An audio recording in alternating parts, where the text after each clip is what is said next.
You are now listening to the Checkmate Arcade Podcast, episode 188, recorded on March 8th, 2014. Brought to you by Frigid Blast Studios in association with NewReview.com.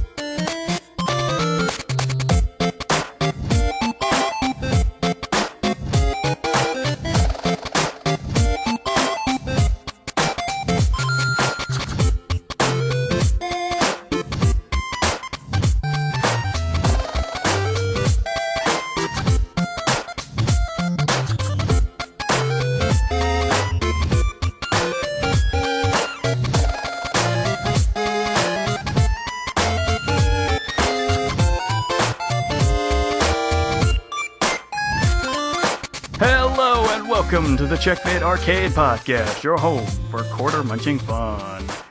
And oh my god, it's so hot in this room. I want to freaking... Oh god, I'm feeling I'm frying on a frying pan. My name is Stephen Boss, the Dark Boss Man. And you know what? Being snowed in with the stomach flu sucks. I'm MSU Hitman Jason Billingsley. Yeah, it does. Yeah, because... I think my father's had some stomach flu for the past couple days. Well, I don't know if it was as bad as what I got. Hopefully not. But, I mean, it was so... He was laid up for about 2.5 days straight. Okay, yep, that's pretty much what happened to me. And it was so annoying because we'll talk about what we've been playing, which wasn't much for me because I was playing something physical involving cards and preparing for that. And we get this big snowstorm coming in. I'm going to be off for what at that point was going to be 3 days, at least during the day. I was going to have at least probably 1.5, 2 full days off. And I'm like, all right, let's time to finish some RPGs. Yeah, or start some. Yeah, let's start. Let's play some games for the show. And then I'm pretty much laid up with stomach flu. Yep, that's the worst possible time to have it. And then the third day that I was going to be off, I got called into work, so yeah, it stinks. But I did get some stuff done, and we'll talk about some Magic, and we'll talk.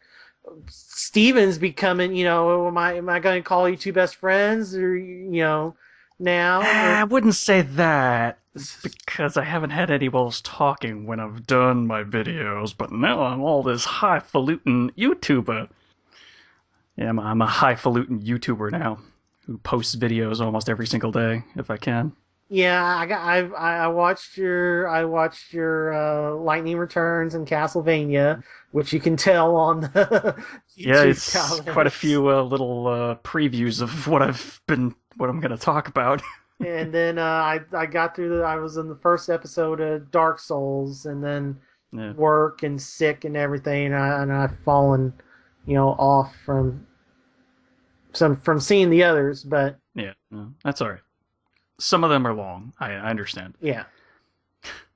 I'm going to start shortening those up a little bit, just because apparently people are like, an hour is too long. Well, Rooster Teeth did it, so I was like, okay. I'll try not to be like Rooster Teeth, even though it feels right to be. That was like, okay, this is a good stopping point. Yeah. Even though it was like 45 minutes to an hour and 20 minutes for the longest one. Yeah. Yeah, it's just me dying over and over again. That's usually what takes the longest. It's like, I'm dead again. Well, now I gotta go do it again. Oh, he killed me again. I guess I'm going to go do it again. Yeah, so my YouTube channel is starting to grow. Oh, nice. It's not giving me any money, but, can't expect that right off the bat. Because this is YouTube we're talking about. Yeah. I have to have thousands upon thousands of people watching my videos before I'll get any money. Yeah, you might... Apparently. You might want to... contact my friend Malistray that was trying to help you with your computer. He was doing YouTube fairly hot and heavy. He still does a little bit with Magic, but he was doing YouTube fairly hot and heavy, and he can explain to you all the metric points you need to hit to get AdSense and all that stuff. So he is familiar with that world. AdSense on my account. Well, there's a certain you have to have so many views or whatever. There's metrics you have to hit to start all that, and he would know all of that. So I'm just giving you a reference for you to talk to. All right, well, I'm waiting to see what happens with some of the shorter stuff that I posted. Okay. It seems like the shorter stuff is slightly more popular. Yes. So we'll start shortening up my actual Let's Play to about 30 minutes at the most. Yeah, that's probably about a good length. I know. Yeah, at most, because I mean, like Maximilian has been doing, playing on Twitch and then taking the archives and putting those on YouTube, and his segments are he cuts them up into about 15-minute or so segments. Yeah. Yeah, unless you're super popular already, I think apparently you can't get away with stuff that's an hour long. Yeah. So. Yeah. Unless you're doing, so that's what I've been doing. Unless you're doing a video walkthrough, and even then, those are cut up in smaller bits than that. Yeah. The guys I've talked about before on this show that do just video walkthrough, they're not talking. They're just, you stuck at this part of X game, then here's my video. I mean, they don't talk at all. It is just a walkthrough, and you can just search for part whatever of X RPG. Yeah, or if you understand how to find certain things, it's usually easier just to do a text walkthrough of a game. Yeah. Unless you're doing something specific like, oh, this is the location in that game for this achievement kind of stuff. Yeah. That's more visual. Well, right. And sometimes exactly. A text FAQ doesn't really, like I had to find a video one of Walking Dead episode 1 to learn how the mechanic worked of sewing. Like I couldn't figure it out. And I had to watch somebody do it on YouTube to figure out, I still don't understand how that was complicated. I got through it in a few seconds. I was already sewing, that closed, and that's kind of a spoiler, so I'm not going to say anything else. Yeah. I only realized it was a spoiler after I started saying something. I was like, oh, wait, that's right. That's kind of a spoiler plot point. Yeah. Yeah, so. Yeah. Tip. Sewing happens in episode 1 of The Walking Dead season 2. Yeah, I thought that was vague enough to say sewing. Yeah, it's not too exact, but it's still a plot point. Yeah. All right, so do you want to start off with some magic? Sure, if we want to start with that first. So, it was 2 weeks ago today as of this recording. Mm-hmm. The 22nd.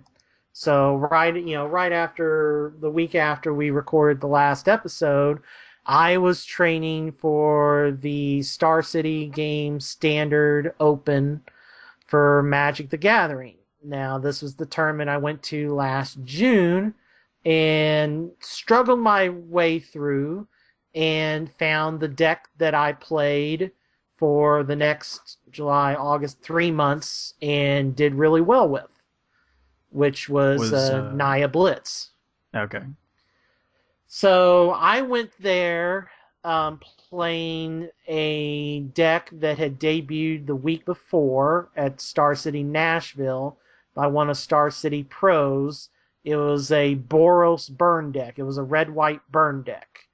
And really, it's mainly red. The white is only in there for like a few spells. Namely, Boros Charm, my favorite card. Yeah. So, and I had this pretty well put together because in October, a friend tried to help me build a burn deck, and it just didn't. It didn't have enough juice. Wasn't fast enough. Well, there was a new card that came out in Born of the Gods that really makes it a tier 2 level deck. And it's a little 1/1 2-drop guy called Satyr Firedancer. All right, and what does he do? He anytime you burn the opponent with a spell, so it could be Boros Charm, Magma Jet, Lightning Strike, whatever. Yeah. Anytime that you burn the opponent with a spell, he does that same amount of damage to a creature. Oh. So every burn spell becomes a 2-for-1. No longer do you have to sit there and use the burn spells on the creatures to clear the way. Yeah. Just burn the opponent, and then that guy burns the creature for you. That's really damn good. And he gets around some annoying creatures that have protection from white. Say, like a Stormbreath Dragon. Or there's a couple of guys white decks like to use from Magic 2014 that have protection from red spells. But not protection from red spells, but not protection from red. Yeah. So he gets around a couple little things. So that's exactly. So exactly. So you just burn everything. It's like, but you cast one spell to burn. Don't react to the messages we're seeing. Sorry, because nobody will know what we're talking about. Okay, but you burn everything becomes a 2-for-1. Sorry, we're getting chat messages from people.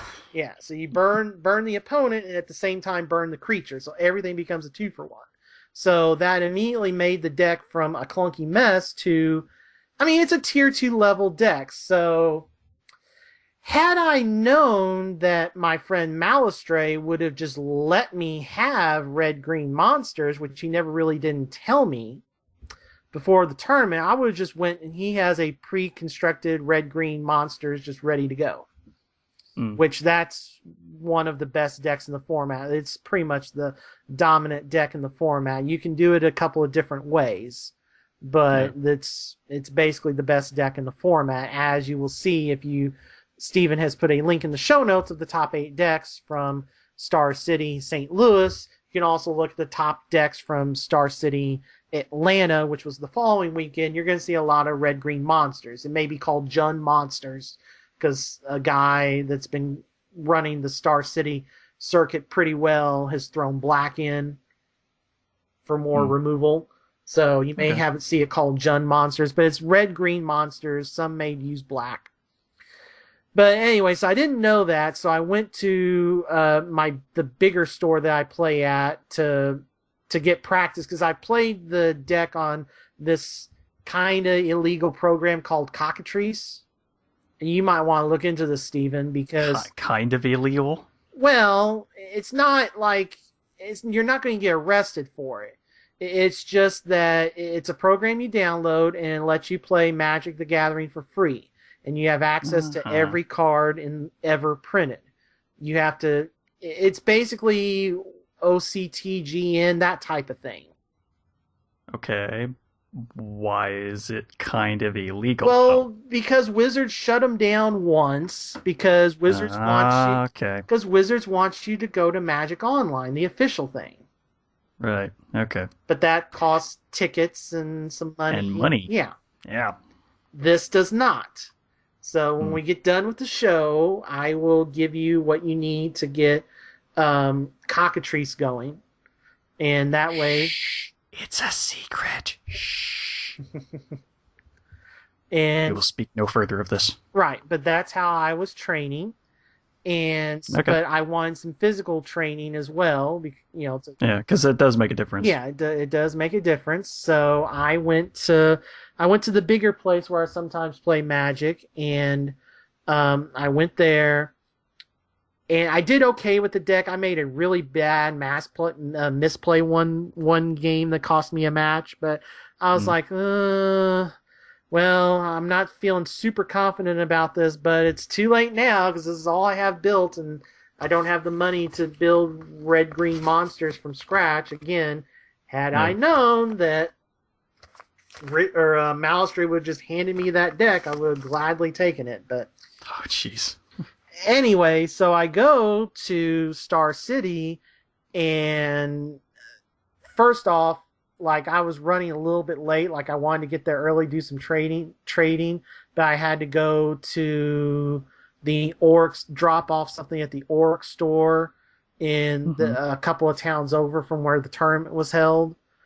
Yeah. And so that had me go the back way into Collinsville, and I had a hard time finding where the event location was because I was coming from the back other end where I normally come from, because the convention center is right off the interstate, but I'm coming from the back road, so I had to drive all through Collinsville to try to find where the Gateway Center was. So I got there late, and the place was just packed. Like, I was like, oh my gosh, there wasn't this many people here back the first week of June. There's no way. And I waited in the wrong line because I had pre-registered, and I find that out right when I get, because you're still supposed to check in. But so I had waited in the wrong line, and but I get there, and the thing's supposed to start at 10, doesn't start till 11, because they were planning on having around 500 players there, because they had like 460. They had about 460 last June, first week of June last year. It was the last time they were there. Right. They had 764. Jeez. That is the second largest Star City Open ever. Wow. Now, they do almost every weekend events all up and down the East Coast and Midwest. Yeah. So that was 760 players. There was a tournament 2 years ago in Indy that was bigger, and that's it. That's the 700. So they had to take volunteer judges out of the crowd. Like, they had to ask for volunteers, and they got like 10 people to refund their money out of the tournament and become judges. Well, hopefully they gave them a little bit of something extra as well. Well, yeah, they gave them whatever they get for judging, but yeah. So yeah, 764 players. It was just nothing. They're begging for volunteer judges, certified, of course. But well, I mean, they couldn't take somebody who was just saying, I'll do judging. Yeah, I have no experience, but I'll judge. Right. Yeah, that would be kind of a bad idea. Right. Exactly. Somebody like me, which wouldn't work. Yeah. So so that was fun. So I sit down, and the early rounds, man, I just got the snot. I'm not saying that I got the snot. It's not like, okay, I got the snot beat out of me, but okay, I didn't get to as many. I didn't get into many, but like I was just losing. Like lost first two rounds. Lose the first round to a blue or a black white deck that ran the cat general that I was telling you about before the show into Obsidet at 5, and that's just too much for my deck to handle. And then I run into a blue-green monsters deck in round 2, and that one was pretty close. Like, both of those games were like win all 3 games, but still lost. And the blue-green one was so annoying because, like, the first game that I lost, I had him down to 4. And it was just like, oh, god damn it. Like, I just ran out of juice, and I could have easily beat him. But you couldn't quite find that last spell to kill him. Right, exactly. And then I win game 2. I just run over him game 2 and then lose game 3. So I'm 0-2. And then I get the bye. So I'm like, okay, sweet. So I can eat lunch. Free win, awesome, and I get to eat lunch. So I eat lunch, and then I proceed to lose the next 2 rounds. So I'm 1-4, and I'm just like, oh my gosh, do I just quit and go home? It's like, no, let's stick this out. You got off both jobs today. You're probably not going to be able to make that poker tournament that was at like 4 or 5 o'clock. By then it was going to be too late because of the delay to go to that. There was a poker tournament that was like 10-20 minutes from my apartment the same day, but I wouldn't have been able to get from Collinsville to there because of the delay. So it's like, let's just tough this out. Maybe things will improve. And I wonder if your lunch jinxed you. No, it's just that You never know. No, I mean it's just I played another Obsidian another Obsidian deck in round 4. Hmm. Round 5, I played some type of Jund deck that um, we went to game 3. And like I said, I mean all these we go to game 3. Well, the second Obsidian deck I didn't. So like that was like the only time I didn't go to round the game 3. Jund, I lose, game 3. And then I finally played a blue-red deck and win. And this guy, once I got to 1 and 4, we get to round 6, I'm starting to play the people there. Kind of doing a little poorly. Yeah. And like this dude just had me game 1 and screwed up royally. And Oh, wow. I was able to come back and win. Huh. Remember that Okay. little land that I told you that I was looking for called Mutavault? Yeah. Well, if Mutavault is still ready as a land, because it can turn into a creature, and I have another land open, Mm-hmm. you should not attack with Master of Waves and all your elementals into me in an alpha attack, when I can just, pay 1, Mutavault to land, Mutavault blocks and kills your Master of Waves. Yeah, your elementals still hit me and I take that damage, but your Master of Waves dies, which causes all your tokens to die, and now your board's clear, and now wow. I can just wipe your face. Whoopsie. Which is what happened. Well, yeah. And in the second game, he didn't even get that far. I just wow. burned him out of existence. So I was like, okay, I'm feeling a little better.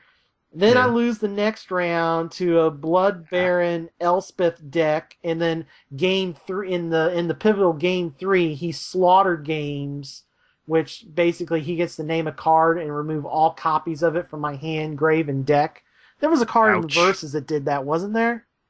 I want to say yes. Yeah. Okay, I forget what it was in Versus. But, yeah, I don't remember the name of it, but yeah, I think it's there a was very exactly rarely played card because it's only black-red decks, and he named Chandra's Phoenix. So bye-bye all my Phoenixes. Oh, jeez, yeah, that'll do it. But then I won, so I'm 2 and... What am I after this? 1 and 4, 2 and 4, 2 and 5. And then I win 3 straight. Oh, jeez. Yeah, I beat a blue-red deck, I beat a green-white deck, and I beat a Jund deck. Nice. Yeah, so now I go up to 5 and 5, and then I lose my next 2. Ugh. Damn. I finally played a red-green monsters deck, got him to game 3.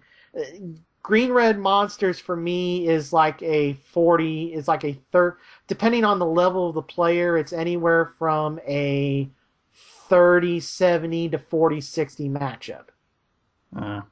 Yeah, it's like, not great. If I get the cards, I can make them work for it. Like if I draw out perfectly, they're probably still going to win, but I'm going to make them sweat. That's good, but you kind of want to at least have a 50-50 chance. Right, exactly. It's not quite 50-50. Yeah, I've never beat red-green monsters, but I've given them sweats, but I've never beat them.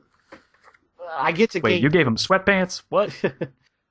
And then I lost to this. I'm sorry. I didn't lose the last 2. I won. One I won because the dude had to concede because his side event was firing, and it was a single elimination win-a-box, so he had to leave. And then the big weakness of the deck was that I lost to any deck that had artifacts in it. So like the god artifacts just killed me. There was like one game where I was playing a black deck that had the Whip of Erebos that gives all his creatures lifelink. And like one game, literally, I burned him for... Alright, he ended the game at 9 life, but gained... but I essentially burned him for about 30 life, but he ended at 9 life. So he gained 20 life over the course of the game. Jeez. Yeah, but I would have killed him if I had anything to remove artifacts. So the deck now sides in 2 copies of artifact kill enchantment / artifact kill cards. Yeah, there you go. And then I took it to that's, Friday. that's kind of the only way we would have known that Right. is by playing a physical deck. Yeah, and then I took it to Friday Night Magic the following week and got second place with it, losing to Malistray's Red Green Monsters. There you go. So Apparently that was what you were missing. well, it's just yeah. So I mean, I had a lot of fun, and the Boros Burn. It is, other than the Mutavaults, it is a fairly cheap deck to build that is a good, solid tier 2 deck. Okay. And you can run it without the Mutavaults, it just doesn't run as well.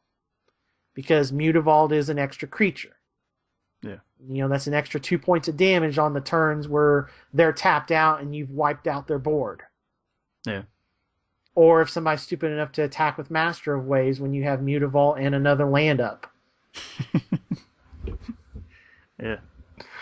So that was my Magic adventure, and then we got into I got into a few games, and then I got sick, and then just in time for another game to come out that spent the rest of my week. So let's get into our now playing.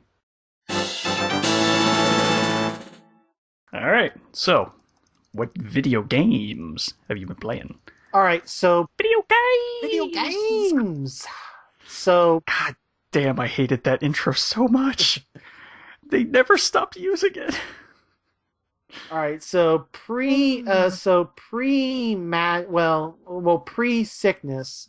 We'll start with that. Let's see. I can't remember. Did I say that I beat Phoenix Wright on the last episode? Yeah. Okay. Well, I beat the DLC. Okay. So Phoenix Wright's completely done. I beat the DLC episode. That one ended kind of interesting. Doesn't end like a normal Phoenix Wright case ends. Okay. Yeah. There wasn't really the super bad guy at the end that, you know. Or or a clear cut. This is the end. No, it had, everybody's happy kind of thing. Well, no, it had that, but it just wasn't oh, Phoenix, you foiled my plans. You know, it wasn't, it wasn't the traditional, oh, well, this is the plan, and oh, you discovered my plot. You know, it wasn't the traditional Phoenix Wright ending. It still ended happily. Don't get me wrong, but the journey to that end was different, so it was interesting to see, considering what had happened in the 5 storyline cases and most Phoenix Wright cases, whereas there is a clear-cut super bad guy that you have to finagle on the stand and catch. Yeah. But, I think even the Ace Attorney Miles Edgeworth stuff had the same kind of really super clear-cut, oh, this guy's friggin' evil. Right. I mean, there's no other way to do this. He is super evil. Right. Which is what happened here. So yeah, okay. All right, so that's great, and I've got everything unlocked. You get when you beat the DLC, you get Phoenix Wright's outfit, quote unquote, from Apollo Justice. The sweater thing and the skull cap. Yeah. Yeah. Okay. Yeah. So, but there's no plan. I guess maybe they're making another Phoenix Wright game, but there's not going to be any more DLC or anything. So, just keep in mind a $35 eShop card will buy you. It won't buy you the extra costumes now. Well, I mean, there's tax too, so. Well, there's not tax in Missouri, so. Well, there is in Jersey. Well, okay, but lucky bastard. All right, so $35 to $40, depending on your state, will get you the Phoenix Wright. I wouldn't bother with the extra costume pack. It's not that great. I talked about it last week. Most costume packs are never worth it. It's only one per character, and they were free the first month. I wouldn't worry about it. I just worry about the case and the game. Yeah, the only time a costume pack is worth it is if it's in a fighting game, and that's the only character you're playing. Or it's something like or if it's free. Well, or if it's something like we were talking about with the game we'll talk about in a second. that's based around costumes. Why are you clicking your mouse? Sorry, I was scrolling back up. Oh. To It sounded like you were nervously clicking your mouse, like you nervously click your pen every once in a while. No, I was scrolling. Sorry. All right. All right. So we'll just go right into that because I wanted to play. I didn't realize that just downloading the demo was enough to get the costume pack. I thought I had to play the demo, and someone else played this demo, so I thought I'd play it just to get a taste of everything as well. So I played the demo of Lightning Returns Final Fantasy 13, which Steven, of course, played and is available on YouTube. Yeah. Apparently there's third-party copyright stuff in that one, i.e. the opening cutscene and the opening music over that cutscene. If I had known that, I wouldn't have bothered letting it play out. Oh. Yeah. But still, it's worth watching. Okay. But yeah, it was kind of funny because you didn't realize when, at least in the original version of the video, that you could skip that by hitting a button. Because I didn't know what it was. I thought it was just, that's the opening cutscene. They're not going to do this again with the voices. Why would they do that? What sense would that make? But no, yeah, it's just the same cutscene with voices this time. All right, here's the thing with Lightning Returns, and I'm probably going to be more positive about it than Steven is, considering our differing opinions, or I think our differing opinions, if I remember correctly, on 10-2. Maybe. Let's see. Which is what this game is going for. The combat in this game is very interesting, and it's probably the most interesting of any of the Final Fantasy 13 trilogy.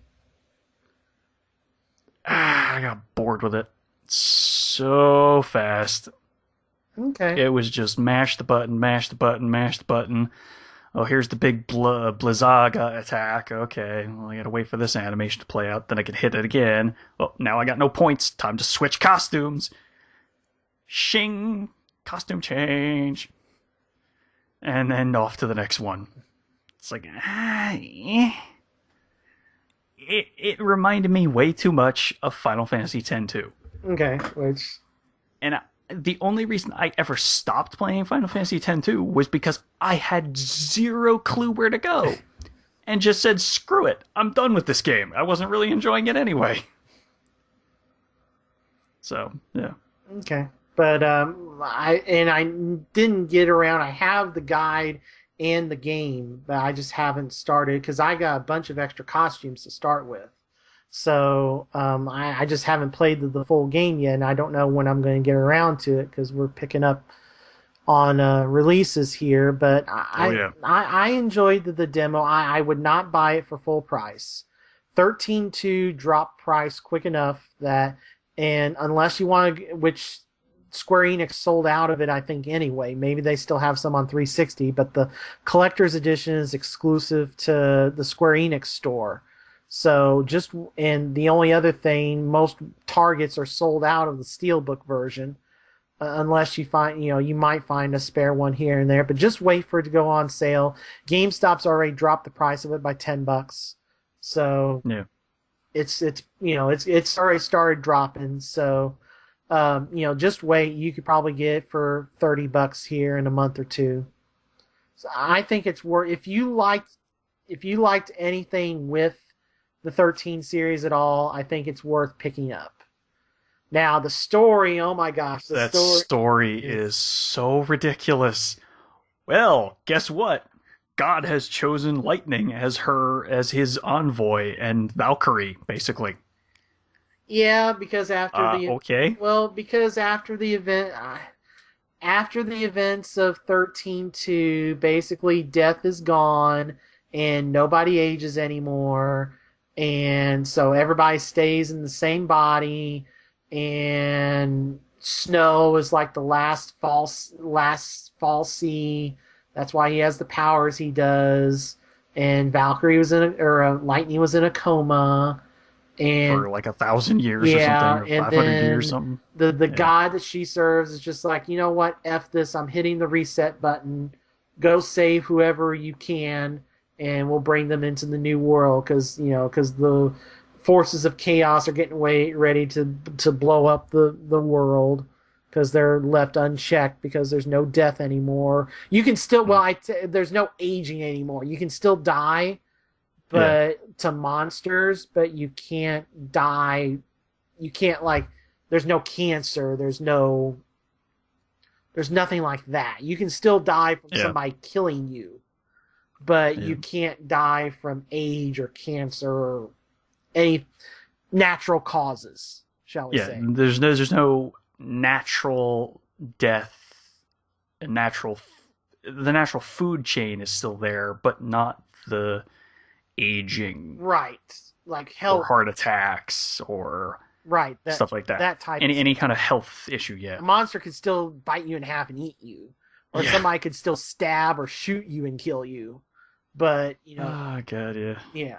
You know very well the only reason that this game exists is because now everyone can play cosplay of all these different costumes she has. Yeah.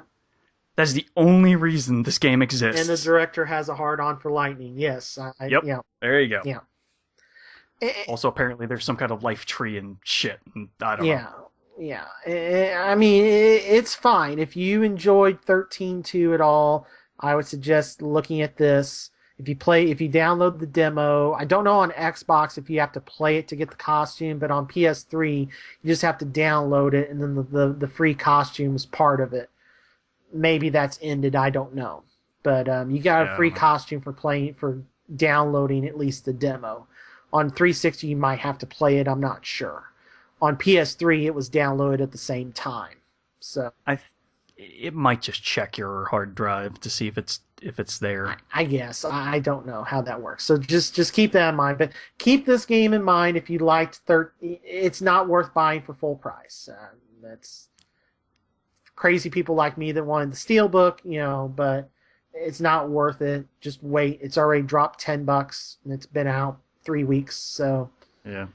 You'll start I wonder why it's not doing so well. Maybe it's because the combat was so boring. No, actually, the combat. Almost every review praises the combat. It's the story, and just the why does this exist is why it's not selling. Oh, there's hardcore people that were day one. I mean, I know some that were just had to have this day one.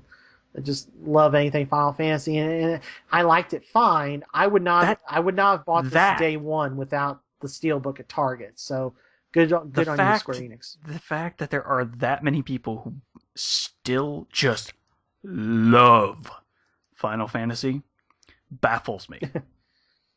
Because it hasn't been good for a while.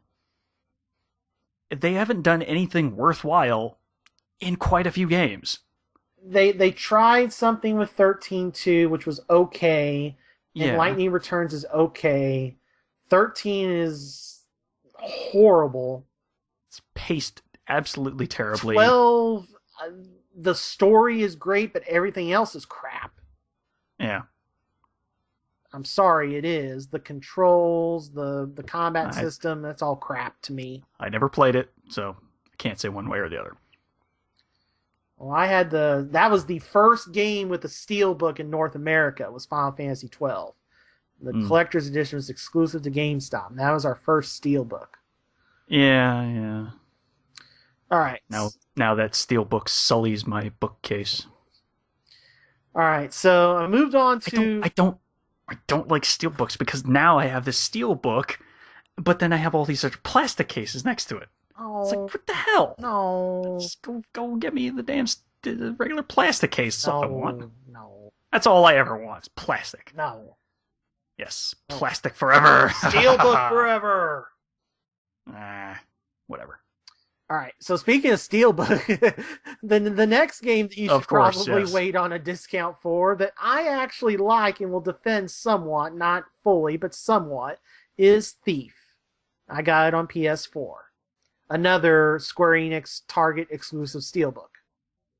Actually, a nicer one than the Lightning Returns one, to be honest. I don't actually remember if you liked Deus Ex. Yes, yes. You did? Yes, okay. I love that game. Okay. This is not that. All right.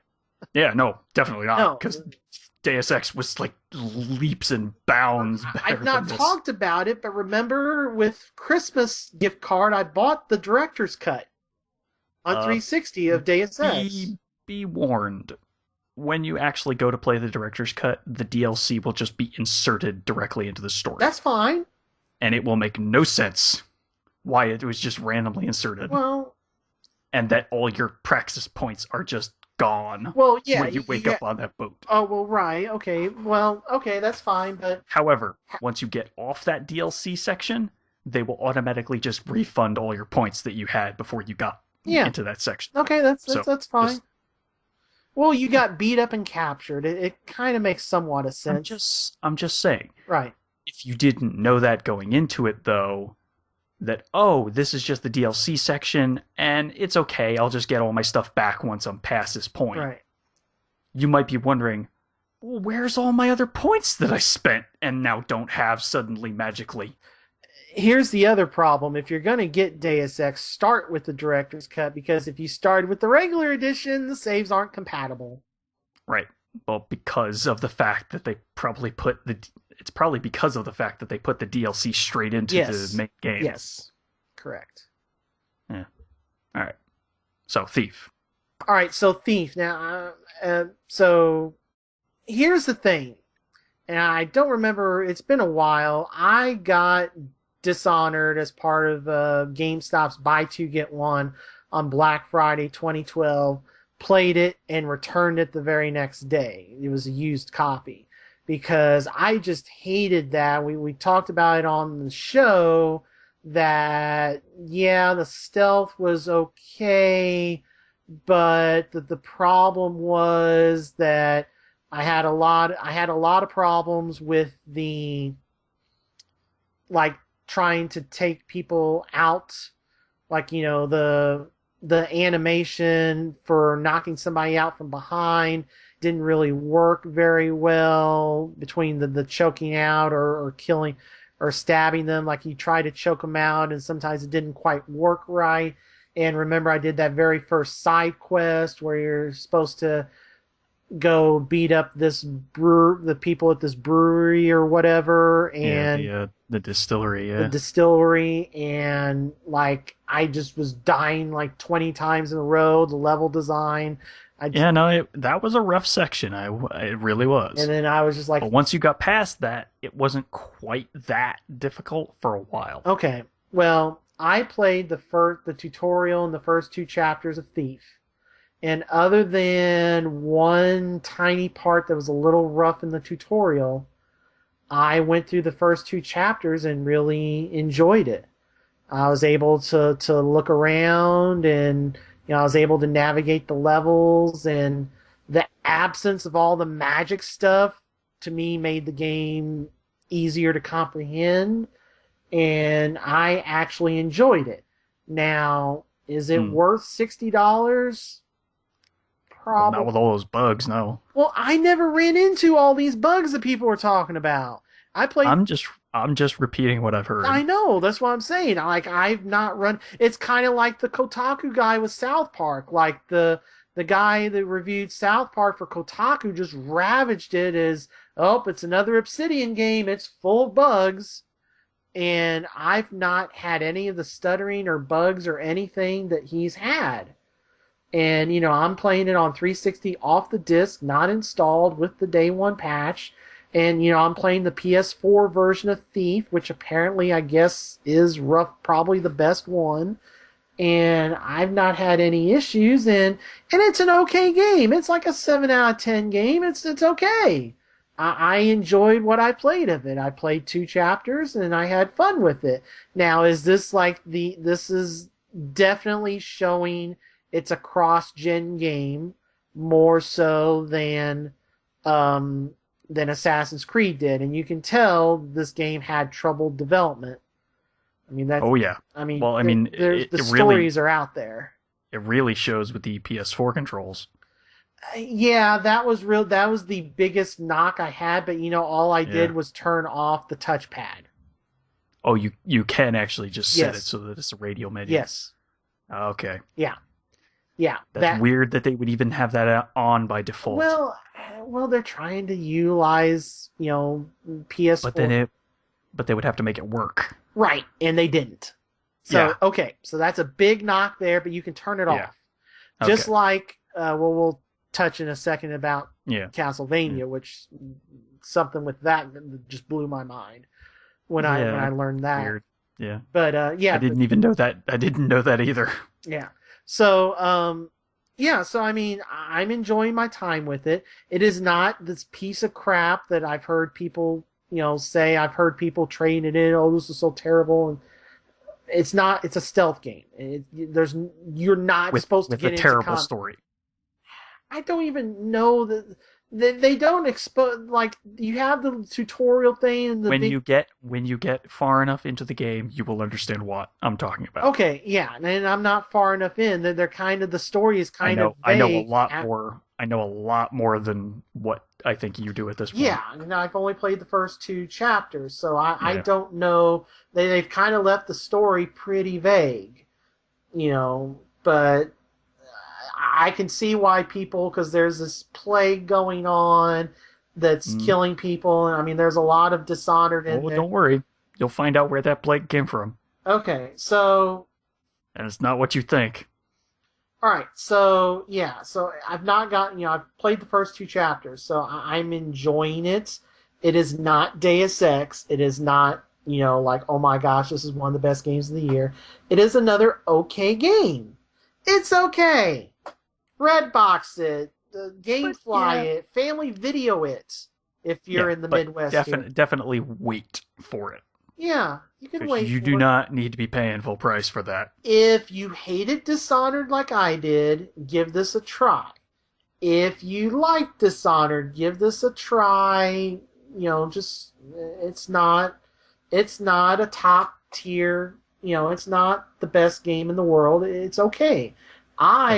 It's not Splinter Cell Conviction or Blacklist level of awesomeness, or it's not Deus Ex Human Revolution. Yeah. It's okay. Yeah. February, there's a lot of okay games, and that was a couple of them. Yeah. Alright, so while I was sick, and literally just curled up in a fetal position, I did play a couple of things on my Wii U gamepad that was right nearby. Oh, okay. Because I guess that's what it's for. Yeah. Now, right before I had gotten sick, Best Buy had a sale right after my birthday on eShop cards, and something I wanted to get from there wasn't available anymore. I wanted to get the Thor Steelbook, but it was like 3 per store. Good luck getting them. Yeah, didn't happen. So Thor: The Dark World? Yeah. Oh, okay. Yeah, the movie. I wasn't sure if it was the movie or something else, so I had to ask. So I put a little bit extra money into a bigger eShop card, which they were 20% off.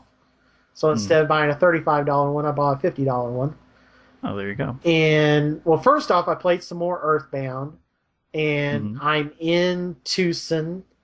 I have just now gotten the eraser tool, and so I've got to go fight my way back to try to save the girl to get the second party member. So that's about where I'm at in Earthbound. All those words are just going right over my head. Okay. All right, but the other game that I played I bought NES Remix. Oh, okay. And yeah, they're making a sequel to that too. Yeah. And Damon Hatfield, recommends it highly. So I played it, and I enjoyed what I played of it. Essentially, it takes 6 or 7 old NES games, and it's basically a WarioWare style game without the WarioWare wackiness. Yeah, and also not quite as snappy quick. Yeah. Like 5 seconds, you're done, move on to the next one. Yeah. But those style of mini games, and they're all based off of old NES games. So it's a WarioWare-ish style game. And I think the first one included Super Mario Brothers, Mario Brothers, Donkey Kong Jr., Balloon Fight, And I don't remember what the last There's one was. Ice Climbers. Ice Climbers? Okay. There's another one. I don't know if it's Zelda. There's another one that's not revealed itself yet. Oh, yeah. Okay, then yes, it was Legend of Zelda. Okay, that one hasn't revealed itself yet. Because what happens is you have to play the first remix stage. There's like 20 remix stages, and then there's like 7 or so stages per NES game. Yeah. And the remix ones are the harder ones. And I got to the third remix stage, and I can't beat it. Because it's level 2-3 of Mario and turns it into an endless runner. So you can't stop. Yeah. Yeah, okay. I remember seeing that one. Yeah. That's nuts. Yes. It's an endless runner, so you can't stop. So you're having to dodge all the cheaps and make the jumps, which I get to near the very end where there's the 3 tiny bridge sections, and I can't like jump, stop, jump, stop, jump. I have not figured out the timing to do all 3 of those jumps in a row on a gamepad and not fall to my death because I didn't hit A soon enough.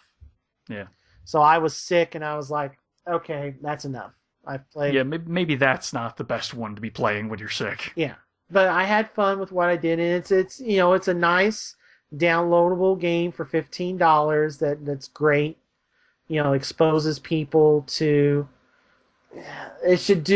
there should be some type of better reward thing than just a Zelda style, hey kid, why don't you go to the eShop? And then it takes you to the eShop where you could buy the full versions of these games for $5 each. It's like, yeah, okay, but I'm not going to buy these.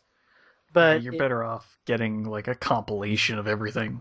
Yeah, or even if it like, hey kid, if it did like the Rabbit does on 3DS and bundles them all together. Like a small discount Yeah. bundle of like everything. It's like, yeah, okay, for like $4 cheaper than you would get normally, sure. Yeah. Or $1 off each one. Something. Yeah. Something. But any kind of incentive. Yes. To make people buy those games again. Yeah. Because people who already have played those games already own them on so many different things. Well, yeah, see, the thing is, having not done the Wii thing, so I'm kind of a newcomer. I understand. But if somebody still has the original cartridges, has the Game Boy Advance remakes. Right. Yeah, exactly. I mean, I might have the Game Boy Advance remakes, but I've not bought these on the Wii. And I tell you what, there's a couple of games like I bought, and I didn't even realize at the time, I do have River City Ransom on the NES. I didn't realize I had it. But I bought that on because if you don't have that cartridge, $5 on 3DS, or go buy the cartridge for $30+. That's a tough call. Yeah. That seems like a non-choice at all. Let's go right to Earthbound. Let's see here. $10 to buy the download and get the strategy guide included for free, or $165 to buy just the cartridge. Yeah, that seems like not a good deal. Because that's the going rate, trust me, on an Earthbound cartridge, at least on Amazon. Probably. Unless you're crazy. No, that's the going price. I mean, on eBay, I could do eBay, I guess, and get that much. And if you're crazy, you pay that. Yeah. If you're not crazy, you do not pay that. All right. So, like 2 games that I barely remember existing, but I've never seen Final Fight 2 and 3. Like, I've seen magazine articles about them back in the day, but I've never seen those games physically in my life. And now I have them as downloads on my Wii U to play. Yeah. I also got Legend of the Mystical Ninja. Because remember, every $50 you spend on the Wii U eShop, you get 5 back. Yeah. But so I'm enjoying my Wii U a little bit. So the game that I played the most this week, a little over 9 hours according to Raptor, and it just came out this week, is South Park: The Stick of Truth. Yeah. Now, you want to say 2014. 2014's here, and here's the games, like just the just game, like like you want to shout to the rafters. This is that first at least console game to do that this year. This thing is awesome. It looks so damn good. Oh, it's so great. It captures just how shitty looking the graphics on the show actually are. Perfectly. And I've never agreed. But they do that intentionally. Well, I've never even thought that the characters look that bad on the show. It's an art style. They captured exactly how they look on the show. Yes, it looks as paper cardboard cutout as they look. Yes, down to the tiniest pixel. Yeah, and it's got all the original voice actors and just which I know a lot of them are Matt and Trey, but there's others. Yeah. But I mean they just nail it. They just nailed it. I mean this game was worth the wait. And to think this was once reading an article, I was reading something, I forget where they were talking with this one lady who was like the person that got put in charge of, it was the Defense Grid 2 thing on Polygon. And this one lady that works for 505 Games used to work for THQ and was always given the troubled projects or the projects they don't know will come to fruition. And her last job at THQ was being THQ's liaison on South Park. So, at first, they didn't have much, thought for this game, but then they saw what Obsidian and everything was doing, and, then THQ fell apart and Ubisoft got it, and they went into polishing mode, and Matt and Trey were like, well, what do you mean we have to have a map of the town? Okay. Well, they talked about that because they've done the show for 20 or whatever it is years. They never laid out, okay, this house is here, this is here, the school is here. They've never had to do that. So now it's like... Well, I mean, there's always just jump cut. They are where they're going. Yeah. So now you know the exact layout. Now you know that Butters is Cartman's neighbor. Yeah. And then Kyle and Stan are right down the street from there. And then literally the wrong side of the tracks, like literally the far right of the map with these train tracks, and then this little shack past the train tracks is Kenny's house. Of course. The wrong side of the tracks. And just a bit up north through the woods is Canada. Well, I mean, it takes place in North Dakota, right? No, Colorado. Northern Colorado? Okay. Yeah, but there's a few states in between Colorado and Canada. It's been too long. Not in the South Park universe. Well, I understand this, but yeah. But that's just kind of funny. You go through, you have the farm at the very north of town, and then you go north through the woods a couple of times, and then, oh, no, you can't, no, Canada, no, you cannot come to the great country of Canada without a passport. But, and so much detail was put into everything, like all the junk items. I mean, there's stuff like pencils and whatnot, okay, but there's just like, you will actually stop and read through the listings of all the junk items and laugh. It's kind of that kind of reminds me of the Penny Arcade games. Yes. All the minutia, the tiniest details. Yes. That's where some of the best comedy comes from, too. Like Token has Barry Bonds' autographed baseball bat, and it's only worth like 50 cents. Okay.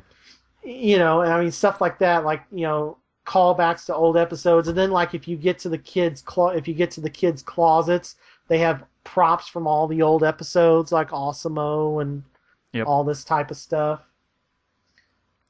And like the ultimate attacks for all these people, like Butters becomes Professor Chaos, and then there's the summons, which, oh my gosh, they'll kill. And it's kind of interesting with the summons, they won't let you use them on bosses, but they will basically one hit any combat that's not a boss, because they don't let you use it on a boss. Any reason why, or? just because I guess they're overpowered, and then the character's like, oh, I can't, no walk on boss, no, boss is too scary, but anytime else I'll be with you once a day. And see, that's the thing, you can only use it once. Okay. Yeah, you can only use it once a day, but you have to just go find them again and get the thing back, which apparently I didn't realize you can get all the summons day one. I thought you couldn't really get them like I got them all during day 2. There's apparently 3 days with South Park. I'm on day 3, so I'm towards the end. I'm on day 3, but you can get all the summons day 1 if you spend enough time. I was worried, and apparently the stuff levels with you, so like it'll be adjusted somewhat, but stuff will level with you. So, but yeah. So well, I mean, if they always do one hit KO, then why would that matter? Yeah. Well, it's just, I mean, the stuff you have to do to get them. I mean, some of them you have to go through some areas and stuff. Like Mr. Hanky, you have to go all through the sewers to get him. That kind of fits. So yeah, and then the Chinese food guy, you have to take out the Mongolian tower next to his Chinese restaurant to get him. Oh, goddamn. The you know what you're doing right now is reminding me how awesomely funny and great the tower defense game on 360 was. If you think that was great, then this will blow your mind. Yeah. And then the Jesus one is pretty easy to find. You just have to play hide and seek with him at the church. That one's not hard at all. Oh, God. And then Mr. Slave. You know how bad that sounds, though, right? Yeah. Hide and seek at a church. Ooh, I wonder what that could mean. Yeah, and then oh, God. And then Mr. Slave, I accidentally discovered his because I was roaming around the post office and found a package for him. And then I had to go to his house for something else, and then you give him the package, and that's all you have to do. So the hardest summons, Mr. Hanky and I forget the name of the Chinese restaurant guy. They're the 2 hard ones. The other 2 were just you randomly have to find where to start that quest, and then they're super easy to finish. Yeah. But yeah, so the summon is a 1-hit kill of any encounter that's not a boss, and they don't let you use it on a boss. Like the one thing, the Al Gore side quest has been the hardest thing I've had with that game so far. Yeah, good old man bear pig. Yeah. Well, what happens at the end of that? I don't want to get too much spoiling, but I mean, just yeah, I don't want. Yeah, but I mean, this game is just awesome, and the way they even carry the game, like something happens in, like if you watch that first 15-minute video they put out a couple weeks ago, it's on IGN, it's on every YouTube game I've site. seen it. Yeah, the first 15 minutes of that game sets up the final chapter of that game, but you don't even know it. Huh. And I'll just leave it at that.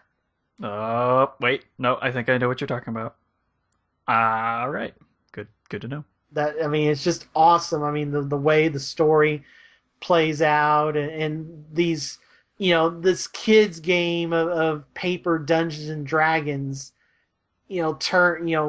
by forces outside of it, which you'll discover after the first night. Like, even when nighttime happens, you think, okay, it's nighttime. Oh, no, you got a whole nother thing to do now. Yep. So, just the craziness that happens. And then the boss battle on the second night. How I would love to have been a fly in the room when Ubisoft or whoever was there doing the ESRB presentation, or when they're cutting that video up to show to the ESRB. Like, that boss battle, oh my gosh. Okay. If I say anything else, you'll know when you get there. Probably spoil it, yeah. It's the boss battle on the second night. Okay. Just just blows your mind. Explosion noise. Yeah. Here. It's just crazy. Because, like, when I first got the game, like, I'm going around town and you open a random door and woman's just there naked, covers up, screams, and shuts the door and locks it. And I'm like, wait a minute, so there's nudity in this? I go and reach the box. Oh, yeah, there's nudity and sex. Yeah, because, I don't really read the labels, but, there's nudity in this game. Damn. Yeah. Okay. Just, wow. But that game is so awesome and such a love letter. I mean, it will stand the test of time as one of the best licensed games ever. All right, well. Yeah. Anything else to say about it? No, it's just, this is either my very last 360 disc purchase. It's either the last one or the next to last one, depending on Titanfall. Depending on that. But this was a worthy, like, send off to, like, the 360s. Like, thank you, Xbox 360. That is the persona, that's the send off. So if this is the last 360 disc you buy, yep, that is hell of a way to go out. Crossing my fingers, the Titanfall 360 is good. Yeah, we don't know about that. Waiting with bated breath. Yeah. I want that game on 360 to be so good. Yeah. All we can do at this point is hope. So. I know. All right. Steven, so I'm done after all that. So what have you been playing? Short. That was a short playing segment. Yeah, okay. yeah. Yeah, I've been a little bit busy. A little bit. Yeah, just a little bit. Just touch. As I finished The Wolf Among Us Episode 2 for the PC. Yay! Didn't get the chance to play Episode 2 of The Walking Dead Season 2 just yet. It is being done tonight. It is sitting installed on my PS3. Yeah, it's waiting on my hard drive downstairs on my PC. Yeah, I will have it done tonight. But, damn. What? What? I told you! Now you see what I'm struggling with. It was him? Well... It was this that happened? It was him? It was what? We don't know the full... Yeah, but that was right at the very end. It's like, oh my god, this person? What? Yeah. Now do you see why I was struggling with so much the last episode? Yeah, I do. Because, wow. I did not see that coming. Yeah, did not either. Not at all. Oh, man. Okay. Yeah, no, I'm sold. I'm playing that entire series when they release them, every single episode. Yeah. I'm in. I'm hooked. Yeah. Although on the PC, did have a few weird moments where it seemed like they were lingering just a little too long with the camera. It's like, someone should be saying something, like, right about now. Yeah. But there's another 2 or 3 seconds of silence. PS3 was working great for me, so... I think it was just the way the game was made, yeah. as opposed... I think it was actually just setting up how the characters looked and reacted, as opposed to game bugs or anything like that. Yeah. But, yeah. So damn fun, and it still looks great.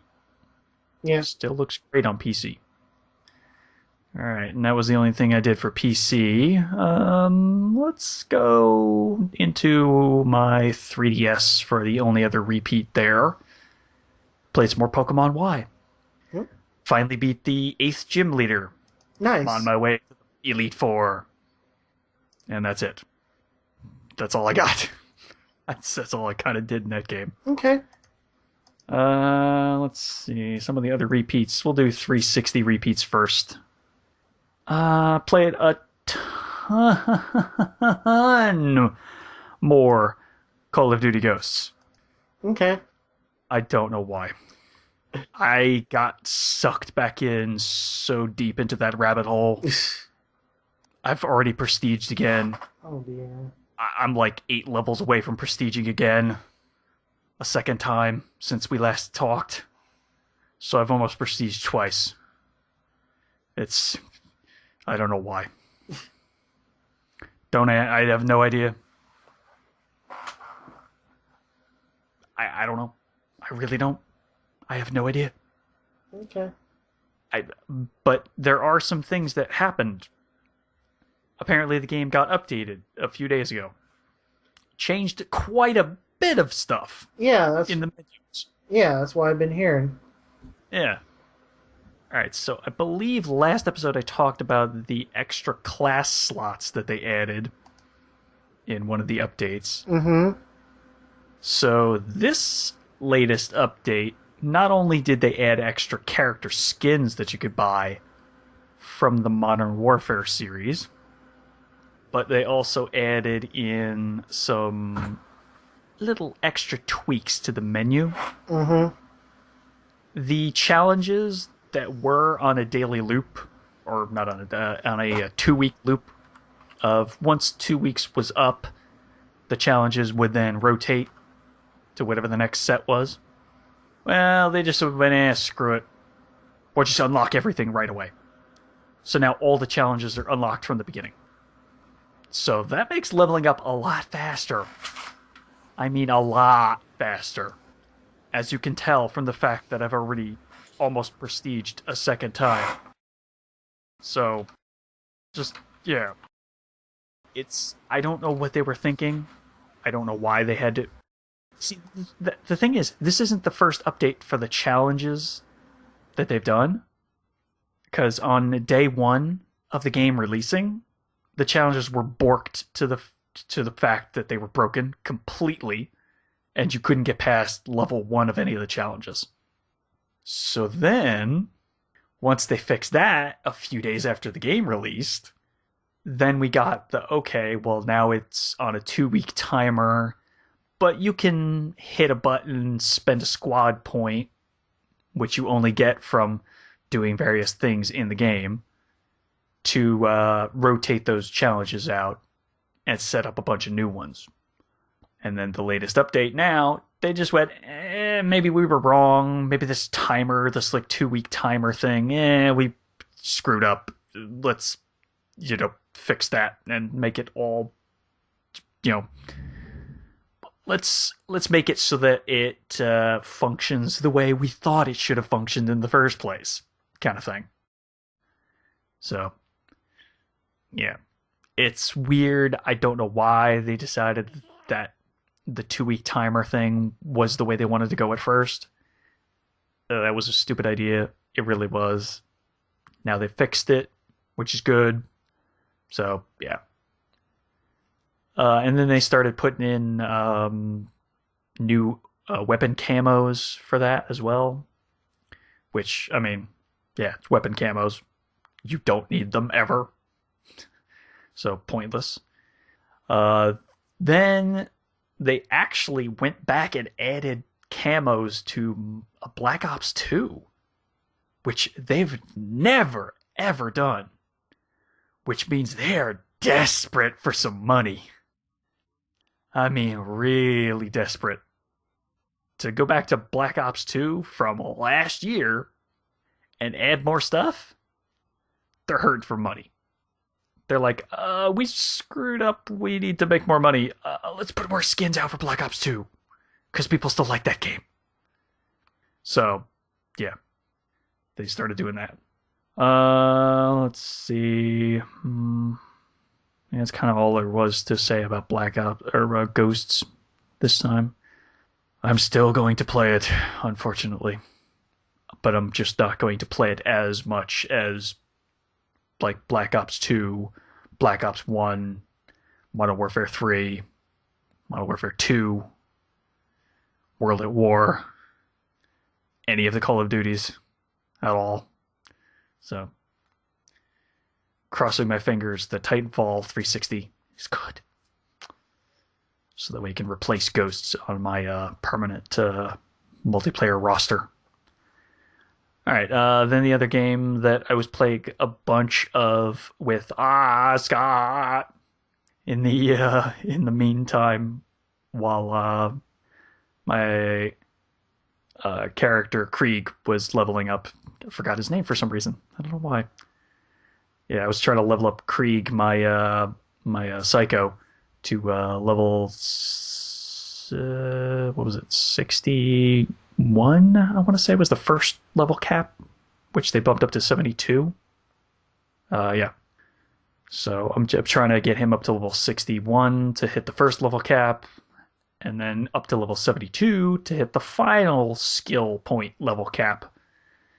It's a bit of a grind because, well, nothing really gives me enough XP other than turning in quests to get the levels I need, really. So, yeah, just been playing that for a while, and I finally got all my achievements! Yeah. 100% achievements! Yes, my chat says yay. Yay! Yes. I think everyone has noticed by now that Jay has... Oh, sorry. Oh, there he is. Okay. I was just about to say, I guess everyone by now has probably noticed Jay hasn't said anything for a while. Yeah, sorry about that. That's all right. That's all right. When something happens, you got to take care of it in real life. I know. Yeah. Okay, so yeah, 100% achievements on Borderlands 2. Yay! Nice. Congrats. Yeah. Apparently the chat did not notice you were gone. Okay. Interesting. Yeah, so got all that. I'm actually playing through I don't know if it's true Vault Hunter or if I think it's Ultimate Vault Hunter mode, which is the third final difficulty. Sheesh, you're to that now. Yeah. I'm already past I just reacquired the lunar beacon for and took it to Overlook, but I haven't placed it yet because as soon as I do, there's going to be so many enemies I'm not going to be able to handle them myself.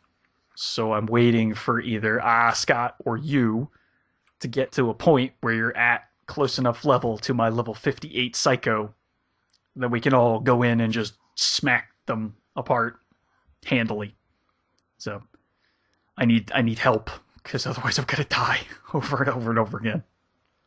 Because playing solo on the final difficulty level is incredibly tough because all the enemies scale to your level, or they're either at your level or just barely one less, which means they're always tough. In a chat, you're not anywhere near level 58, so you can't help us, but I appreciate the offer. Anyway, yeah, so I just played a little bit of that, and I'm having so much fun with it still.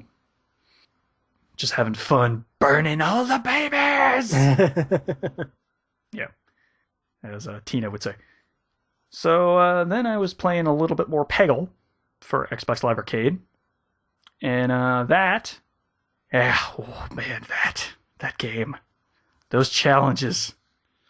Oh man, those challenges for challenge mode. They're tough.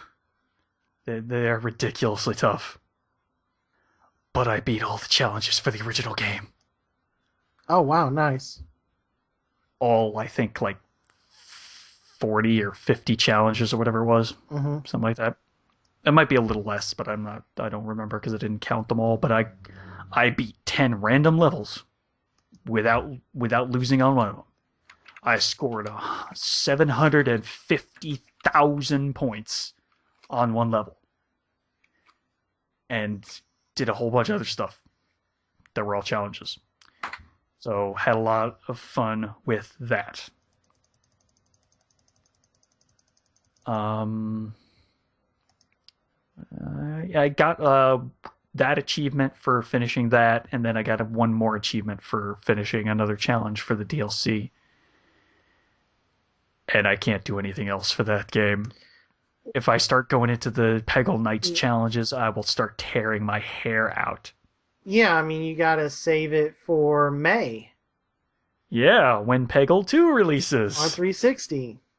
and I buy it right away, and my obsession continues. But before May comes out, we get Picross E4 on 3DS. Well, there you So my Picross obsession can continue one more time. There you go. I just hope, against all hope, that they did not put some mega Picross puzzles in that one, because I really didn't like those.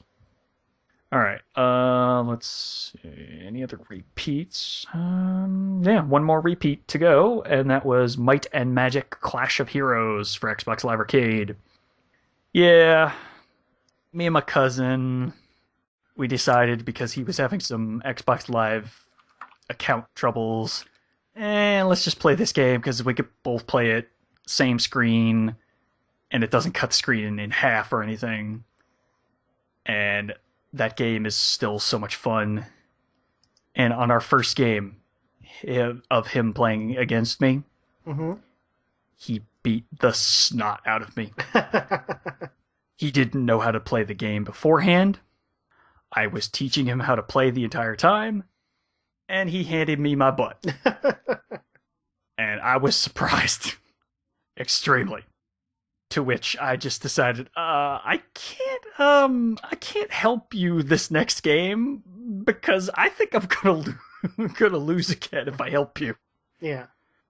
But that second game we played was so close, but I just barely eked out the win. So we were on a 1-1, and then the next day we go and play it again, and I beat him twice. And he finally beats me a third time. Or was it? No, it was 1-1. It was 1-1 actually. So now we're back even. I'm still 1-up on him for wins. Because I think we played one more match after that, and I won that one. So I'm 3 wins to 2 wins. Right. So we're having this duel of who can beat who in Might and Magic Clash of Heroes, because that game's still so awesome and people need to play it. Well, hopefully people... Hint. I got you. It's on my 360. It was the free game. I know. I need to... Yeah. You know of my XBLA backlog. Yeah, unfortunately. So, the epicness of it. Oh, trust me, my backlog's not small either, but I don't think it's quite as big as yours. No, yeah, correct, yes, but I've been trying to keep up with Magic or stuff with like South Park, like I want to play. Like if I wasn't here right now, I need to be cleaning up my apartment, but like South Park, I'm just like, oh, I'm at the third day. Oh, I want to play South Park. Oh, I've got Walking Dead. Episode 2 to so I've got stuff. It's just is there anything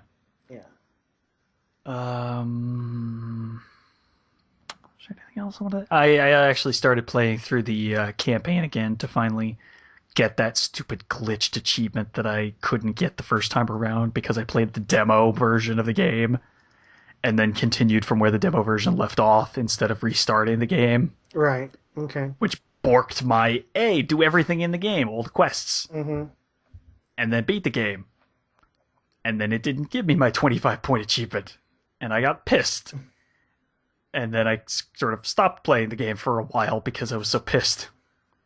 But now I'm back and happy again. Okay. Because that game still plays so awesomely. Yeah. Alright, so I think that takes care of all the repeats.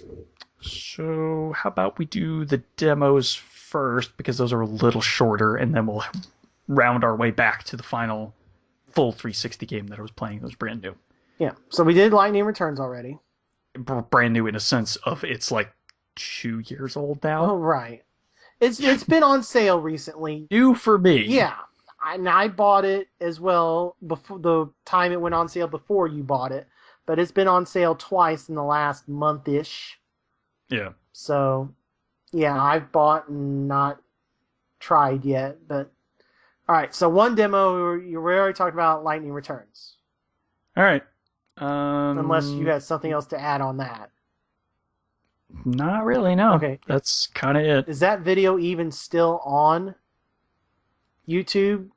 Uh, it should be. Oh, okay. You talked about. It should still be, yeah. Okay, you had to change it somewhat then, though, or. If not, I can re-upload it, but it should still be on my channel. It shows it's still on my channel. Okay. I was just what you talked about when we talked about it, that there was, copyright stuff or what. There's third-party things that means I can't monetize it, even though I was talking over basically the entire video. Okay, But, so, all right. yeah, it's just, I think it was because the opening cutscene and the audio for that cutscene, but I don't know. That's fine. Okay, so don't worry about that. Okay, It should still be up. If it's not up, I will re-upload it anyway. Okay, all right. So Lightning Returns already did that. All right, so I kind of teased talking about it. So what about Lords of Shadow 2? Yeah, we could talk about that too. Castlevania Lords of Shadow 2. It's kind of it's a third person action game. It is so weird. Like, they had a good formula with the first one. Yeah. Except I just didn't enjoy the combat. Well, right, but then this one they're adding in stealth segments and all this other stuff. It's just like, what? The demo is just kind of that opening tutorial area. Yeah. Where you fight the Colossus. And I can tell you had... It ends right as you're about to face off against this angel wearing armor dude. Yeah, and I can tell you hadn't played Lords of Shadow 1, because a lot of the... Not all the way, no. Huh?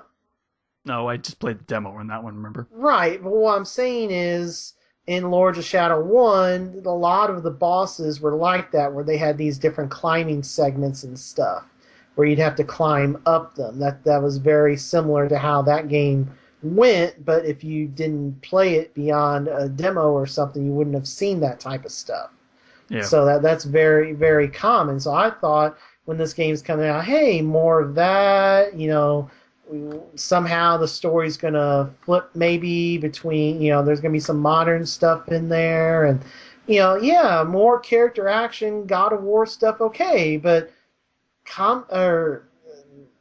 once you get past that tutorial area, very soon it's like, wait, stealth segments and passageways that areas I can't get past unless I turn into a rat and chew a wire to open a what?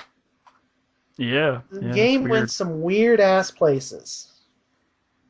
Yeah, I didn't enjoy the combat again. Yeah. There's no lock-on button. There's no way to keep yourself oriented in exactly the direction of the enemy. Yeah. It's...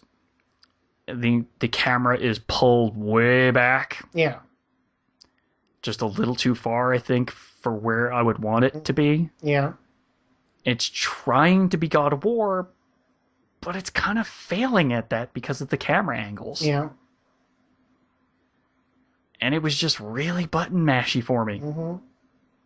Now, granted, the segment that I played was super tutorial. Then, after that tutorial, all your powers get taken away. Yeah. So, bit of an abilities, but still, Mm-hmm. when you don't enjoy the combat, it's kind of hard to say you want to play any more of the game. Right. So I said, nah, I'm good. And the weirdest thing is, it added the thing that you would love. Yeah. You can turn the QuickTime events off. Yeah. And it doesn't affect the game really poorly in any way. It actually helps the game. You automatically complete. Well, it's still weird, though, where it has the whole animation sequence of biting the dude and draining him. It's just... they wanted to emphasize that he is Dracula, and, he drinks blood. Well, right, but what I'm saying is... Also, that the end of that demo where you vomit blood on that golem's crystal. Where the hell did that come from? Well, I was so flabbergasted by that one. well, because he's Prince of Darkness or whatever. So, What it's blood vomit?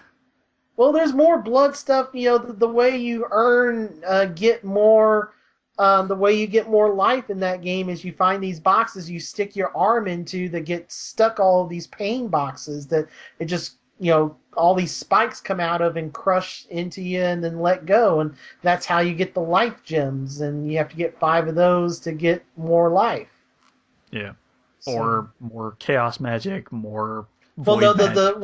those are different boxes. Those are different. The pain box is specifically for the life gems, I think.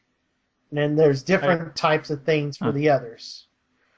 I could have sworn they all looked the same, like box structure that you just stuck your arm in. Okay, well, maybe so. I can't remember exactly. I'm just I mean, it's been like a week or two since I watched a video of it. right. The Giant Bomb video where it was like, oh, you can just turn the quick time events off. I'm like, wow, okay. Yeah. I kind of wish that existed in the first game because the quick time events will come up in jumping segments, and you'll just be like, ah, fuck. Yeah. All right. Well, yeah, I didn't really enjoy it, so I was just like, nah. Yeah. So I deleted that off my hard drive too. Then I played the demo for which one do you want me to do? Strider. We'll do Strider. Okay. Yes. I played the demo for the Strider 2014 version. I need to get this on PS4. Played it on Xbox Live Arcade. It's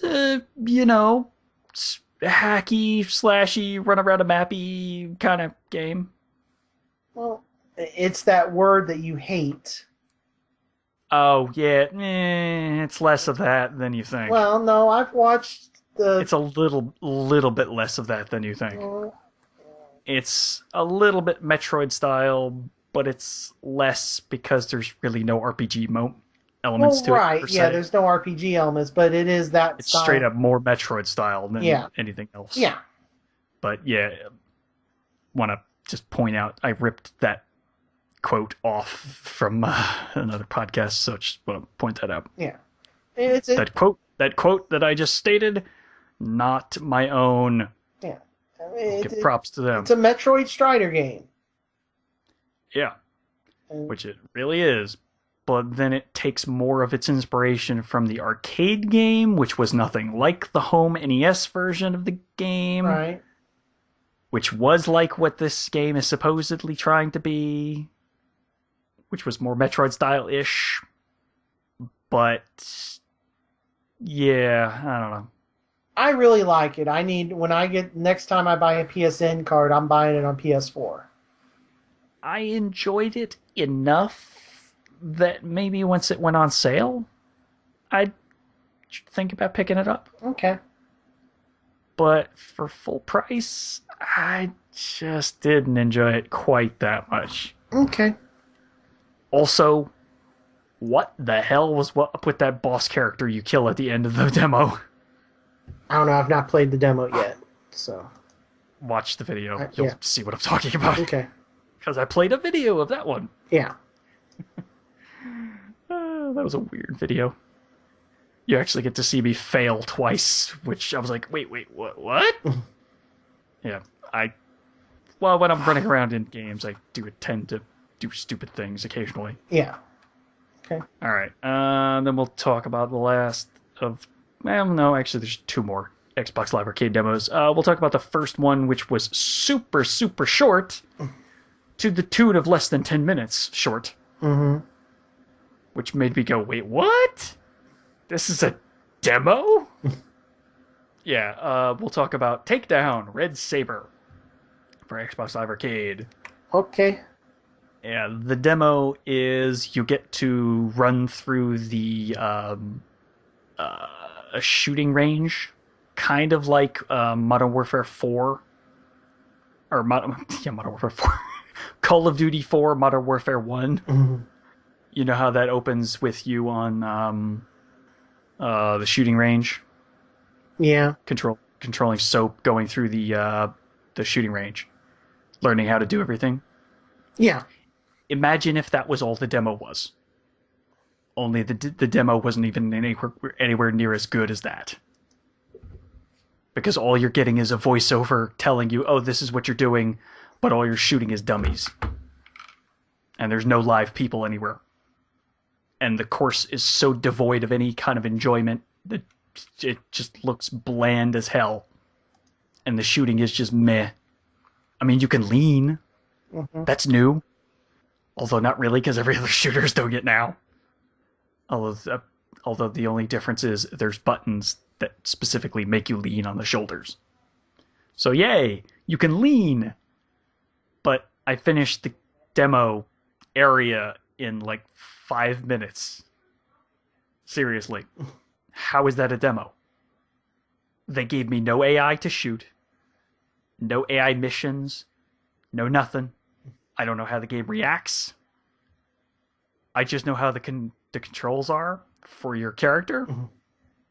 And I said, well, this is I guess it's a quote-unquote demo, but not really. I got so confused that I went back in and played the demo one more time. Nope, that's still that short. Mm-hmm. Yeah. So it was like, no thanks. For $15, you can suck it. Demo my ass. Make me play through a quick, super short tutorial of 5 minutes and then give me nothing. Really? Not even the first mission? Not even 10 minutes of the first mission? Anything? Yeah, just no. Just no. So, yeah, I said screw you, deleted that demo real quick. But then I also had one final Xbox Live Arcade demo for the first-person shooter, online multiplayer only, Recoil Liberator. It takes a lot of inspiration from stuff like Quake, Unreal Tournament kind of stuff, where it's just straight up, that's all there is. There are game modes. You play those game modes, and you either get some enjoyment out of them or not.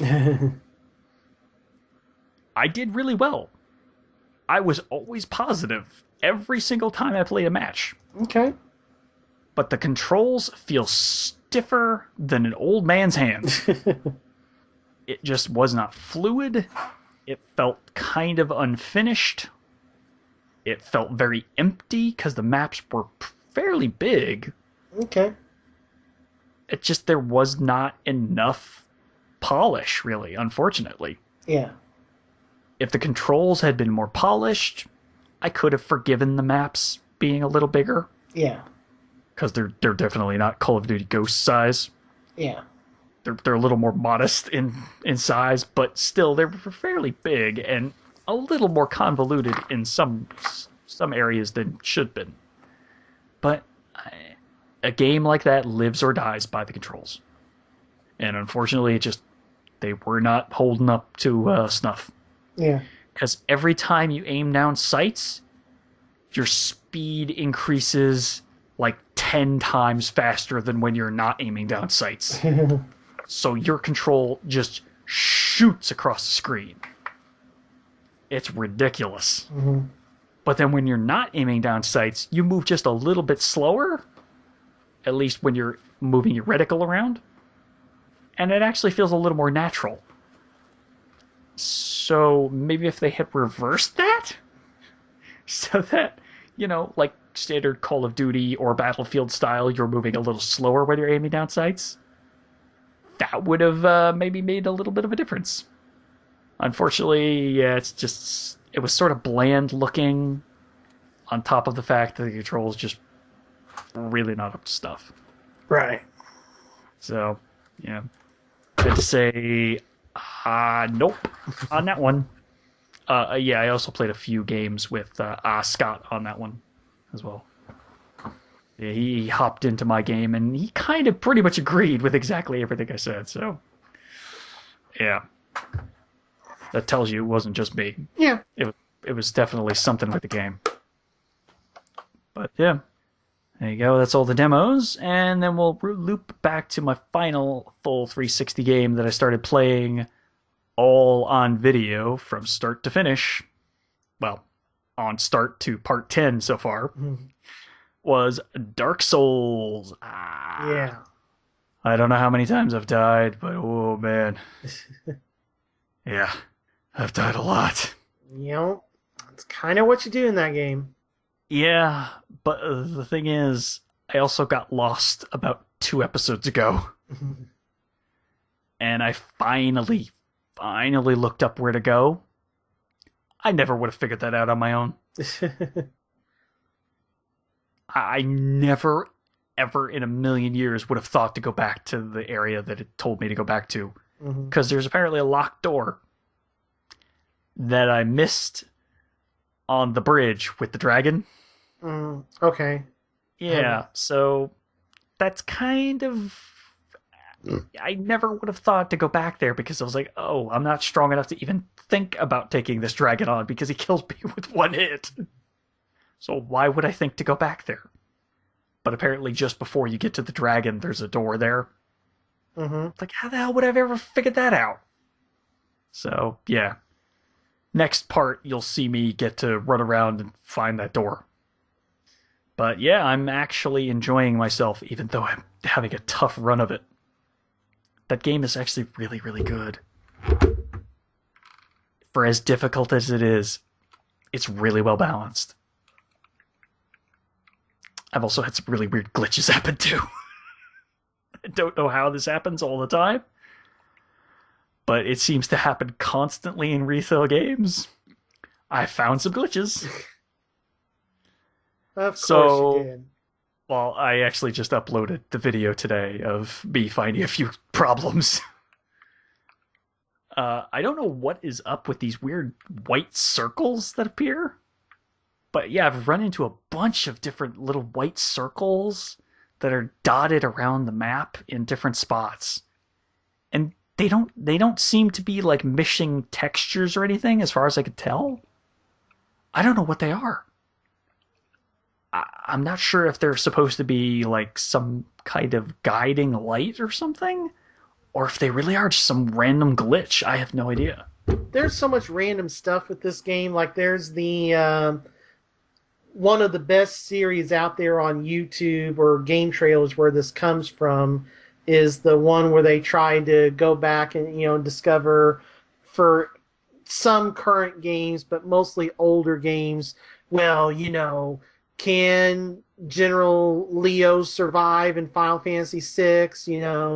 Or is this really a thing with X game? And they did something like that with Dark Souls with that pendant when you were at the beginning, and you have the different gifts or whatever, and there's the one pendant or whatever that's just like, it's just a pendant. It's like, this is a stupid little pendant. Has like sentimental value or something. Yeah, and people have gone crazy trying to. Because the developers every now and then teased that was something people have gone nuts just going over every square inch of that game, and it's come down to that pendant really is just nothing. It's worthless. Yeah. It's kind of what I figured. I was like, they wouldn't really say it's worthless unless it absolutely was worthless. I forget the name of that show, but it's on game trailers. And they did a specific Dark Souls episode about that pendant. Yeah. Well, I'm enjoying my time. I started a Pyromancer, although I throw less magic than I do poke things with a giant spear at this point. or in my case, actually, halberd. Sorry, Pop Fiction is the name of the thing. Okay. Yeah. So, yeah, I'm running around with a +5 damage halberd right now, and it seems to work pretty well so far. I took a peek at some of the crafting. I'm gonna need a lot of materials. Oh man, I'm gonna need a lot of materials. But yeah, I'm definitely enjoying my time so far. I really do need to find some better armor though. Once I get to this new area that should take me down to the second of the 2 bells that I need to ring to really start playing the game. Mm-hmm. That's, I'm hoping, will lead me to some armor that I'm going to want. Or at least some souls so that I can level up and get the, I think it was Apprentice Knights or Squire Knight armor, whatever that armor was that I picked up in one of the episodes. Now, I found just now that episode on YouTube, the Dark Souls episode of Pop Fiction. I sent you a link for the show notes. So. All right, toss it in. There's really not much else to say, really. So you're going to be right in line Tuesday for Dark Souls 2? No, there's no reason for me to do that, right? Because I'm still playing Dark Souls. I know. I'm just teasing. I mean, I don't hate the game, right?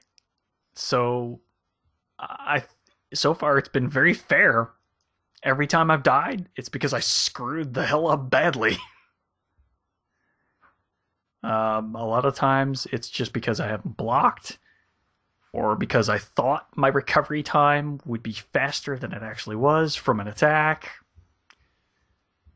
But it's just me misjudging my timing a lot of the time.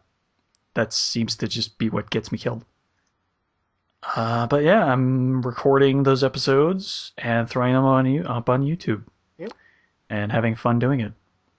So if you want to come along for the journey of me playing through Dark Souls, the episodes will be much shorter now. Okay. So, all right, I think that's pretty much all the stuff that I've been playing. Why don't we do NPDs real quick for January, and then we'll do the coming soon for March. Sure. We haven't quite hit our time limit just yet, so all right, let's do it. Now it's that time of the month that causes gamers worldwide to be crabby and irrational. No, it's not PMS. It's NPD. Hit me with those big old numbers. All right, well, the thing was hardware bumped up January 2014 versus January 2013 because sales were only down 1%, but software was down 26% overall. But the PS4 continued to be the number one console. It outsold the Xbox One almost 2-1. Yeah, it's actually, that lines up with what I've been hearing. It was PS4 sold roughly around 270 or so, 280,000 units in January. Xbox One sold 143,000. Yeah, that pretty much lines up with all the stories that I've heard. Yeah. Now, the one software category that's up, Wii U software sales were up 16%. Pokemon has hit the 3.25 million selling mark. And right now, this month, if you buy a 2DS or 3DS, register it on Club Nintendo, and buy one of 6 different first-party Nintendo games and register it on Club Nintendo, you get a free download code for X or Y. Huh. So that is a promotion going on right now. If you know somebody that's not jumped on the 2DS, 3DS bandwagon yet, there you go. But they have to be new purchases. You know, there has to be a new system and a new game. There's a list of 6 different games. It's all like Zelda, Mario, first-party stuff. Yeah. But hey, free Pokemon. Yeah, of course. Yep. Let's see here. 3DS software was up 6%. That's good. Yep. All right, so the top 10 games. Number 10, surprisingly, even though it only had a little over a week on the charts, the Tomb Raider Definitive Edition. Yeah. That's right. That was January. Yeah, that was the last week of January. Yep, that was one of that and Dragon Ball Z, Battle of Z. Those were the first 2 new retail titles of the year. Oh, goddamn Battle of Z. God damn it. The PS4 version outsold the Xbox One version by 2-1. Of Tomb Raider Okay. Definitive Edition. And it's the number. Well, that makes sense. Yeah. But the 360 version still outsold the PS3 version, which all the 360 and PS3 versions are the game with a download code for all the multiplayer DLC. Yeah. Of course. All right. Number 9's Lego Marvel Superheroes still. Selling best on the Xbox platforms, which is rare for most of the other games on this list. Yeah. Huh. Number 8, FIFA, which is selling best on next gen. That makes sense. I mean, people want their next gen soccer. Number 7 was Minecraft. It hasn't really slowed down, has it? No. Yeah. Number 6, Madden. Football, sure. Yep. Number 5, Grand Theft Auto 5. Okay, yeah. Number 4, Assassin's Creed 4, selling most on 360, then PS4, then Xbox One, then PS3. Weird. Okay. Yeah. Number 3, Battlefield 4, selling most on next gen. Yeah. Number 2, NBA 2K14. Now, this is interesting because it sells the most on PS4, then 360, then Xbox One, then PS3. And the official Virgin Gaming Fuel tournament that's starting up for it is on PS3. Huh. Which is the lowest selling version of it. Okay. And number 1 is Call of Duty Ghosts, selling most on old gen. The one cross-gen title that is, I mean, it's literally 360, then PS3, then Xbox One, then PS4. Well, that actually does make more sense, because if you think about it, the people who have 360s are probably the people who are going to buy it right away. Then it'll come down to the fact that the people who have the next-gen consoles will realize, oh wait, this game wasn't very good. Yeah. And just say, nah, I must skip this one. Yeah. Yeah. I think they had the right idea. Yeah. But I'm still going to play it again. And I don't know why. All right, so... I can't figure it out. All right, so that was NPDs? Yeah, that's NPDs. All right, let's do the coming soon for March. All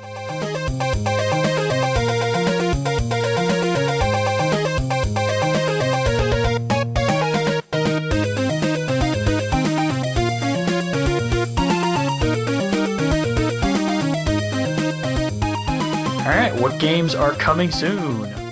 Got it here. All right, so the only console release that was the first week of March was South Park Stick of Truth. The big one to start the month off. Yep. Yeah, so that's the only one. So now we go to March 11th and Titanfall on Xbox One and PC. Yep. With the same day also having Dark Souls 2. So that's the two big ones. Yeah. It's a big day. Yeah. And then PS3 gets the new Altair, Eska, and Logi, Alchemist of the Dusk Sky for PS3. That gets thrown out to die beside Dark Souls 2. Oh, okay. It's probably one of those strategy RPGs. It's NIS, right? Yeah, Altair. Yeah, okay. Yeah, it's the newest one of those. But really, you're going to put it up against Dark Souls 2? Really? The people that... I mean, there's a little bit of bleed over, I guess, with Dark Souls. But yeah, the people who play the strategy RPGs, not a huge crossover with Dark Souls or first-person shooters. Okay, fair enough. All right, so... Still, weird day to put it out on. Yeah, and I don't know if this is a movie tie-in game or something. Putty Squad for PS3 and PS4.